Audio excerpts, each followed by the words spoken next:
പഞ്ചസാര കഴിക്കുന്നത് അല്ലെങ്കിൽ പഞ്ചസാര നമ്മുടെ ശരീരത്തിൽ എത്തുന്നത് ഒഴിവാക്കാൻ വേണ്ടിയിട്ട് നമ്മൾ പലപ്പോഴും ചായയിലും കാപ്പിയിലും ഒക്കെ പഞ്ചസാര കൂടുതൽ ചേർക്കുന്നതൊക്കെ ഒഴിവാക്കും, അല്ലെങ്കിൽ തീരെ അത് ചേർക്കാണ്ട് നമ്മൾ ചായയും കാപ്പിയൊക്കെ കുടിക്കുകയൊക്കെ ചെയ്യും. എങ്കിലും നമ്മൾ ശ്രദ്ധിക്കാതെ പോകുന്ന ഒരു കാര്യമുണ്ട്. നമ്മൾ ചിലപ്പോൾ സോഫ്റ്റ് ഡ്രിങ്ക്സ്, അതേപോലെ ബ്രെഡുകൾ, കെച്ചപ്പുകൾ, സൂപ്പ്, കേക്കുകൾ, കാൻഡി, ഫ്ലേവേർഡ് യോഗേർട്സ്, ഇതിലെല്ലാം ഒരു ആഡഡ് ഷുഗർ എന്ന് പറയുന്ന ഒരു സാധനം അതിൻ്റെ ലേബൽ നോക്കിയാൽ നമുക്ക് മനസ്സിലാവും. അത് ഈ പറയുന്ന ഭക്ഷണ പദാർത്ഥങ്ങളുടെയൊക്കെ ഒരു ടേസ്റ്റ് എൻഹാൻസ് ചെയ്യാൻ വേണ്ടിയിട്ട്, ടേസ്റ്റ് കൂട്ടാൻ വേണ്ടിയിട്ട് അതിൽ ആഡ് ചെയ്യുന്ന ഷുഗറാണ്.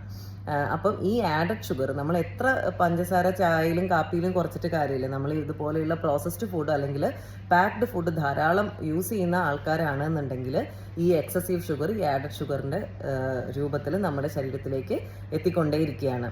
അത് ഈ ലേബൽ എപ്പോഴും നമ്മൾ ശ്രദ്ധിച്ച് നോക്കിയാൽ അറിയാം. അതിൽ ബ്രൗൺ ഷുഗർ, കോൺ സിറപ്പ്, അതേപോലെ corn sweetness, fruit juice concentrates, molasses, invert sugar എന്നുള്ളൊക്കെ പേരുകളിൽ അതിൻ്റെ ലേബലിൽ ഈ ആഡഡ് ഷുഗേഴ്സ് മെൻഷൻ ചെയ്തിട്ടുണ്ടാവും. അപ്പോൾ ഇനി നമ്മൾ അത് അങ്ങനത്തെ എന്തെങ്കിലും ഫുഡ് കഴിക്കുകയാണെങ്കിൽ അതിൻ്റെ ലേബൽ ഒന്ന് ശ്രദ്ധിച്ച് നോക്കൂ.